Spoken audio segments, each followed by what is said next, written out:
और माननीय अध्यक्ष जी, उस समय दिल्ली में ऐसी सरकार थी, दिल्ली में ऐसी सरकार थी जो है। संसद का नियम होता है कोई भी सदस्य किसी राज्य सरकार की आलोचना नहीं कर सकता। कोई आलोचना कर रहा होता है तो खुद सभापति जी उसको रोकते हैं, और हमारे देश के प्रधानमंत्री सदन के उन नियमों की धज्जियां उड़ा रहे हैं। उस सरकार ने तो जीप पर माइक बांध करके दिल्ली की झुग्गी झोपड़ी में गाड़ी घुमा करके लोगों को कहा संकट बड़ा है, भागो, गांव जाओ, घर जाओ। और एक राज्य सरकार की आलोचना अपनी राजनीति के लिए कर रहे हैं। मैं पूछना चाहता हूं प्रधानमंत्री जी, आप कहां थे कोरोना के काल में? कोरोना की महामारी में जब लाखों लोग मर रहे थे, जब उनको ऑक्सीजन नसीब नहीं हो रही थी, नदी के घाट पे लाशें पड़ी हुई थी, आप कहां थे? आपको मैं याद दिलाता हूं, आप बंगाल के चुनाव प्रचार में थे और आप भाषण दे रहे थे। पीछे पीछे तक सिर्फ लोग ही लोग नजर आ रहे हैं। ये कोरोना कुप्रबंधन के दृश्य हैं। दिल्ली से जाने के लिए बसें दी, आधे रास्ते छोड़ दिया और श्रमिकों को लिए अनेक मुसीबतें पैदा की। और उसका कारण हुआ कि यूपी में, उत्तराखंड में, पंजाब में जिस कोरोना की इतनी गति नहीं थी, इतनी तीव्रता नहीं थी, इस बात के कारण कोरोना ने वहां भी अपनी लपेट में ले लिया। माननीय अध्यक्ष जी, गया 8 लाख का बच्चों के लिए इस्तेमाल होने वाला वेंटिलेटर 22 लाख में खरीदा गया। शमशान में दलाली खा रही थी आदित्यनाथ जी की सरकार, कोरोना में घोटाले कर रही थी, और उन घोटालों के सारे कागजात मैंने लोकायुक्त को दिया। लोकायुक्त की जांच चल रही है जिस सरकार के खिलाफ कोरोना घोटाले में, वो दिल्ली की सरकार पे सवाल उठा रहे हैं। मेरे ख्याल से कोई कमी आपने देखी नहीं होगी आज तक। 21 मुकदमे लिखे हैं बाबा जी ने मेरे ऊपर, राष्ट्रद्रोह लगाया है, पार्टी का दफ्तर बंद करा दिया, घर पे 60 पुलिस वालों को भेजा था, 150 पुलिस वालों के साथ मुझे सीतापुर में गिरफ्तार किया था। गृह मंत्री बोलते हैं, वो जाके मुजफ्फरनगर में कह रहे हैं दंगे याद हैं, दंगे याद हैं। आप बताइए, देश का एक गृह मंत्री जिम्मेदार पद पे होता है व्यक्ति, वो उसके हाथ में पूरी कानून व्यवस्था होती है, वो दंगे याद दिला रहा है, लोगों को दंगे याद दिला रहे हैं। अरे स्कूल याद दिलाइए, अस्पताल याद दिलाइए। अमर्यादित भाषा का इस्तेमाल किया, सुनो केजरीवाल करके, तो केजरीवाल जी के भी ट्विटर हैंडल से सुनो योगी करके, आप इसका समर्थन? बिल्कुल ऐसे ही बोलना चाहिए, 100% ऐसे बोलना चाहिए। तो क्या मतलब? क्योंकि अगर एक निर्वाचित मुख्यमंत्री ये कहेगा गर्मी उतार देंगे, ठोक देंगे, पटक देंगे, उल्टा लटका देंगे, ये एक मुख्यमंत्री की भाषा है? आप कोई तानाशाह हैं? आप हिटलर हैं हिंदुस्तान के? अगर ऐसी भाषा बोलोगे तो ठीक इसी भाषा में जवाब दिया जाएगा। ठीक से बोलना सीखो, तमीज से बोलना सीखो। ANI का वीडियो आज भी पूरी दुनिया में घूमता रहता है। बताइए, ऑन कैमरा गाली बक रहे हैं मुख्यमंत्री? ANI का वो वीडियो पूरे दुनिया में घूमता है, तो इसलिए उनको सही भाषा सिखाने के लिए इसी भाषा में जवाब देना जरूरी है। एक निर्वाचित चुने हुए देश के लोकप्रिय मुख्यमंत्री, ऐसे मुख्यमंत्री जिसको पूरे देश की जनता पसंद करती है, अरविंद केजरीवाल को सुनो केजरीवाल कह के संबोधित किया।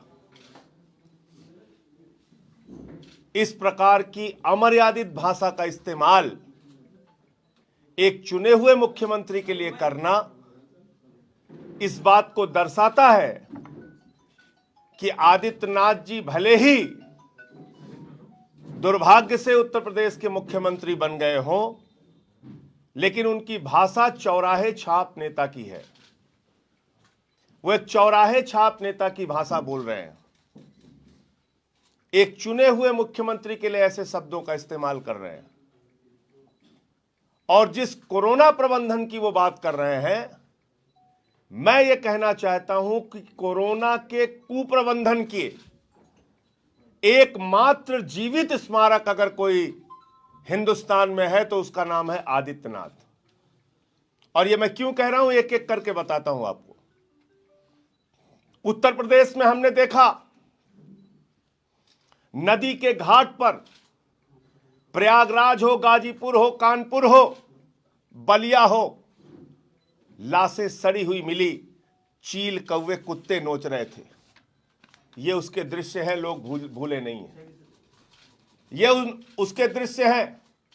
ये कोरोना कुप्रबंधन के दृश्य हैं। लोगों को ऑक्सीजन नसीब नहीं हुआ, लोगों को दवाएं नसीब नहीं हुई, लोगों को बेड नसीब नहीं हुआ, यहां तक कि शमशान में लकड़ियां नसीब नहीं हुई। और उत्तर प्रदेश का पत्रकार, मीडिया जगत, उत्तर प्रदेश की जनता नहीं भूली है। जजों तक को ऑक्सीजन नसीब नहीं हुई। आगरा की वो घटना जिसमें एक पत्नी, एक बेबस पत्नी अपने पति को मुंह से ऑक्सीजन देने की कोशिश कर रही थी, वो तस्वीरें पूरी दुनिया में वायरल हुई। चील कौवे कुत्ते नोच रहे थे लाशों को, पूरी दुनिया ने देखा। लोग भूले नहीं हैं। कोरोना के कुप्रबंधन की हालत यह थी कि उत्तर प्रदेश के अंदर ऑक्सीमीटर जो 800 रुपए का आता है 5000 में खरीदा गया। 1600 का थर्मोमीटर 13000 में खरीदा गया। 12000 का ऑक्सीजन सिलेंडर 55000 में खरीदा गया। 8 लाख का बच्चों के लिए इस्तेमाल होने वाला वेंटिलेटर 22 लाख में खरीदा गया। शमशान में दलाली खा रही थी आदित्यनाथ जी की सरकार, कोरोना में घोटाले कर रही थी, और उन घोटालों के सारे कागजात मैंने लोकायुक्त को दिया। लोकायुक्त की जांच चल रही है जिस सरकार के खिलाफ कोरोना घोटाले में, वो दिल्ली की सरकार पे सवाल उठा रहे हैं, वो अरविंद केजरीवाल की सरकार पे सवाल उठा रहे हैं। आपने कैसे 5 साल उत्तर प्रदेश को चलाया, हम भूले नहीं है। हम भूले नहीं है। ब्राह्मण समाज की एक बेटी खुशी दुबे जेल में आज भी 1.5 साल से सड़ रही है। हम भूले नहीं है प्रभात मिश्रा का फर्जी इनकाउंटर कर दिया गया, 12वीं में पढ़ने वाला बच्चा जिसके विरुद्ध एक भी एफआईआर दर्ज नहीं था। हम भूले नहीं है उत्तर प्रदेश की कानून व्यवस्था की बदहाली क्या थी कि हाथरस की गरीब बेटी को रात में 2 बजे जला दिया गया। मनीष गुप्ता का पुलिस वाले पीट पीट के उसकी हत्या कर देते हैं, इंद्रकांत त्रिपाठी की हत्या कर देते हैं। हम भूले नहीं है ये सारी घटनाएं। इसलिए कोरोना की महामारी में आदित्यनाथ की सरकार सबसे फिसड्डी और फेल सरकार साबित रही है। और दिल्ली की केजरीवाल सरकार ने दुनिया का सबसे बड़ा हॉस्पिटल दिल्ली में बनाया, कोरोना का ऑक्सीजन का इंतजाम किया, आईसीयू का इंतजाम किया, दवाओं का इंतजाम किया, प्लाज्मा थेरेपी कराई। ये सारा कुछ मैनेजमेंट करके पूरी दुनिया में जिस सरकार की तारीफ हो रही है कोरोना मैनेजमेंट में, उसकी आलोचना प्रधानमंत्री जी कर रहे हैं, सदन के अंदर कर रहे हैं। संसद का नियम होता है कोई भी सदस्य किसी राज्य सरकार की आलोचना नहीं कर सकता। कोई आलोचना कर रहा होता है तो खुद सभापति जी उसको रोकते हैं। और हमारे देश के प्रधानमंत्री सदन के उन नियमों की धज्जियां उड़ा रहे हैं। एक राज्य सरकार की आलोचना अपनी राजनीति के लिए कर रहे हैं। मैं पूछना चाहता हूं प्रधानमंत्री जी, आप कहां थे कोरोना के काल में? कोरोना की महामारी में जब लाखों लोग मर रहे थे, जब उनको ऑक्सीजन नसीब नहीं हो रही थी, नदी के घाट पे लाशें पड़ी हुई थी, आप कहां थे? आपको मैं याद दिलाता हूं, आप बंगाल के चुनाव प्रचार में थे और आप भाषण दे रहे थे। पीछे तक पीछे तक पीछे पीछे तक सिर्फ लोग ही लोग नजर आ रहे हैं। आप लाखों लोगों की भीड़ इकट्ठा करके कोरोना फैलाने वाले व्यक्तियों में आप थे। आपने कोरोना को रोकने या कोरोना के प्रबंधन के लिए कोई काम हिंदुस्तान के लिए, इस देश के लिए कोई काम नहीं किया। और यह आपका गुनाह देश की जनता कभी माफ नहीं करेगी। जिस जनता ने खून के आंसू रोए हैं वो जनता आपको कभी माफ नहीं करेगी। इसलिए इस प्रकार की बातें करके आप एक मुख्यमंत्री को अपमानित करने का काम कीजिए, ये ठीक नहीं है। और मुझे लगता है कि इस चुनाव में आदित्यनाथ जी को उत्तर प्रदेश की जनता सबक सिखाएगी, जवाब देगी अपने वोट की ताकत से। अमर्यादित भाषा का इस्तेमाल किया, सुनो केजरीवाल करके, तो केजरीवाल जी के भी ट्विटर हैंडल से सुनो योगी करके, आप इसका समर्थन? बिल्कुल ऐसे ही बोलना चाहिए, 100% ऐसे बोलना चाहिए। तो क्या मतलब? क्योंकि अगर एक निर्वाचित मुख्यमंत्री ये कहेगा गर्मी उतार देंगे, ठोक देंगे, पटक देंगे, उल्टा लटका देंगे, ये एक मुख्यमंत्री की भाषा है? आप कोई तानाशाह हैं? आप हिटलर हैं हिंदुस्तान के? अगर ऐसी भाषा बोलोगे तो ठीक इसी भाषा में जवाब दिया जाएगा। ठीक से बोलना सीखो, तमीज से बोलना सीखो। एएनआई का वीडियो आज भी पूरी दुनिया में घूमता रहता है। बताइए, ऑन कैमरा गाली बक रहे हैं मुख्यमंत्री? एएनआई का वो वीडियो पूरे दुनिया में घूमता है।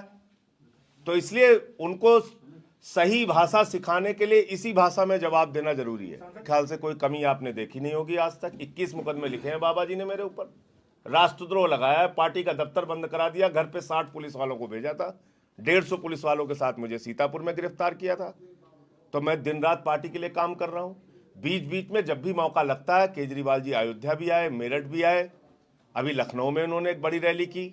जैसे ही पंजाब के चुनाव प्रचार से खाली होंगे तुरंत फिर यूपी के प्रचार में लगेंगे। हमारे पास सीमित संसाधन है। और जितनी गृह मंत्री बोलते हैं, वो जाके मुजफ्फरनगर में कह रहे हैं दंगे याद हैं, दंगे याद हैं। आप बताइए, देश का एक गृह मंत्री जिम्मेदार पद पे होता है व्यक्ति, वो उसके हाथ में पूरी कानून व्यवस्था होती है, वो दंगे याद दिला रहा है, लोगों को दंगे याद दिला रहे हैं।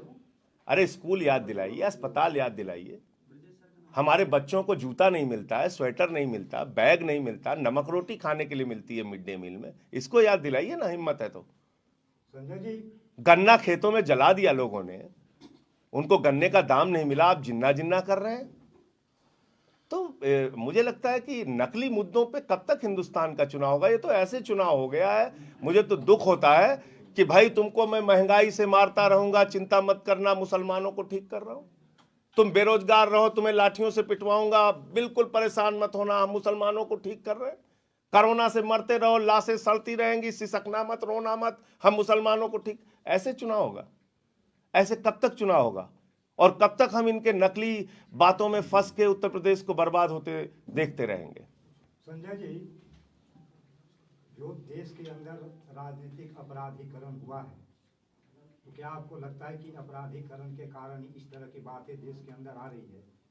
और अभी भी स्थितियां ये है कि जो भी राजनीतिक दल हैं वो आपराधिक छवि के लोगों को टिकट दे रहे हैं और जो धन बल है उसका इस्तेमाल हो रहा है। बहुत अच्छा सवाल पूछा है, लेकिन इस पे थोड़ा तीखा जवाब मैं दूंगा। किसी को बुरा लगे तो मुझे माफ कीजिएगा, लेकिन ये बात जो आपने पूछी है इसका सीधा जवाब ही देना चाहिए। बिल्कुल आपने सही कहा, गुंडे अपराधी चुन के, माफिया चुन के विधानसभा में जाते हैं। भेजता कौन है? हम ही लोग भेजते हैं, जनता ही तो भेजती है। क्या हमें बताया नहीं जाता चुनाव आयोग के समय कि चुनाव आयोग की तरफ से कि किस नेता के ऊपर कितने मुकदमे दर्ज हैं, किसने हत्या किया है, किसने बलात्कार किया है, किसने डकैती की, किसने चोरी की है? बताता है चुनाव आयोग। कहता है विज्ञापन निकाल के बताओ, सबको बताया जाता है। बुरा मत मानिएगा। 20 करोड़ रुपए खर्च करके जो आदमी विधायक होगा वो रामायण की श्लोक और कुरान की आयत नहीं पढ़ेगा, वो 200 करोड़ रुपए बनाएगा, बेईमानी करेगा। आपकी बात से मैं सहमत हूं। हराएगा कौन? हमने एक विकल्प दिया है, अच्छे प्रत्याशी दिए हैं। हमारे प्रत्याशियों को देख लीजिए, डॉक्टर, इंजीनियर, पढ़े लिखे, अधिवक्ता, पोस्ट ग्रेजुएट, हमारी प्रत्याशियों की सूची पे इस बात की चर्चा होती है। तो हमने मुद्दे अच्छे दे दिए, प्रत्याशी अच्छे दे दिए, अब जिम्मेदारी उत्तर प्रदेश की जनता की है। तो इसलिए ये कड़वा सवाल है और इसका कड़वा सच ये है कि इन लोगों को हम ही लोग चुन के भेजते हैं। इसलिए कहीं ना कहीं जो एक मैं तो इसको अपने लिए यूपी वाला होने के नाते दाग ही मानता हूं कि हमारे बारे में पूरी दुनिया में कहीं चर्चा होती है तो कहा जाता है अरे यूपी वाले तो जाति धर्म के अलावा वोट नहीं दे सकते। क्यों भाई? क्यों हम शिक्षा पे वोट नहीं दे सकते? स्वास्थ्य पे, बिजली पे, पानी पे, सड़क पे, तरक्की पे, रोजगार पे, किसानी पे वोट क्यों नहीं दे सकते?